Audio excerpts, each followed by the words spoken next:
అనేది ఉంది భారతదేశంలో, భారతీయ రాజ్యాంగం. చట్టం విలువలేదు చట్టానికి. అది తప్పు మాట. అంబేద్కర్ అని నా కొడుకు తప్పు మాట రాసినట్టు వాని విలువలు తెలుసుకుంటున్నారు. అసలు చట్టం అంటే ఏంది, ధర్మం అధర్మం అయినప్పుడు నాలాంటి వాళ్ళు వస్తారు.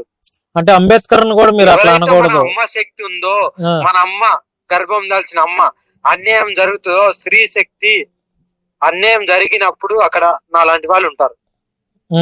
మనము సర్వసం అనుకొని మన దేవతలు మన దేవుళ్ళు పూజించే గోమాత ఏదైతుందో అక్కడ అది అన్యాయం జరిగినప్పుడు, గోహత్య జరిగినప్పుడు నాలాంటి వాళ్ళు ఉంటారు. మీరు ఎన్ని మాటలు మాట్లాడినా నేను ఏది అడ్డు చెప్పలేదు, మీ ఇష్టం మీ ప్రకారం చేసుకుంటున్నారు. కానీ అంబేద్కర్ గారిని అయితే అలా అనకూడదు మీరు. ఓకేనా? అంబేద్కర్ అంటే నా రాసుకోండి. తప్పండి, అట్లా అనకూడదు. ఆయన మహానుభావుడు అంబేద్కర్. రాసుకోండి, కేసులు పెట్టుకోండి నా కొడకల్లా. అందరికీ నమస్తే, జై భీమ్, జై ఇన్సాన్.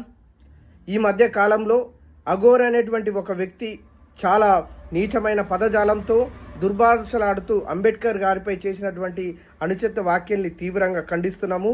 అంబేద్కర్ రాసినటువంటి రాజ్యాంగం చెత్త రాజ్యాంగం అట. ఆయన నోటి ద్వారానే అనేక చండాలమైనటువంటి పదజాలంతో అంబేద్కర్ గారిని దూషించడం జరుగుతుంది. బిడ్డ అఘోరి జాగ్రత్త, మతాల పేరుతో మనుషుల మధ్య చిచ్చులు పెట్టేటువంటి ప్రయత్నం చేస్తున్నావు.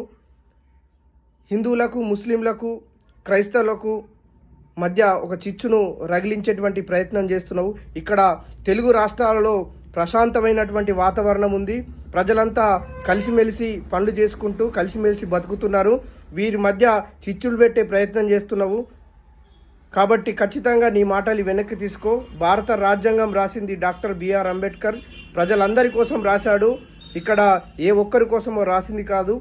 డాక్టర్ బిఆర్ అంబేద్కర్ అందరివాడు కొందరివాడు కాదు. నువ్వు ఏవైతే వ్యాఖ్యలు చేసినావో వాటిని వెనక్కి తీసుకో, లేదంటే రాష్ట్ర వ్యాప్తంగా నీ మీద కఠిన చర్యలు తీసుకోవాల్సిందిగా డిమాండ్ చేయాల్సినటువంటి అవసరం ఉంటుంది.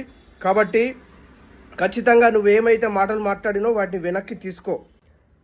గతంలో కూడా నువ్వు ఇలాంటి విచిత్రమైనటువంటి వేషధారణలతో బట్టలు లేకుండా బహిరంగంగా ప్రజల మధ్య తిరుగుతూ ప్రజల్ని విడగొట్టేటువంటి ప్రయత్నం చేస్తూ చాలా చండాలమైనటువంటి పదజాలంతో మతం పేరుతో నువ్వు ప్రజల మధ్యకు వచ్చేటువంటి తీరును చూసి నేను గతంలో కూడా నీపైన అఘోరం అనేటువంటి ఆర్టికల్ కూడా రాసిన.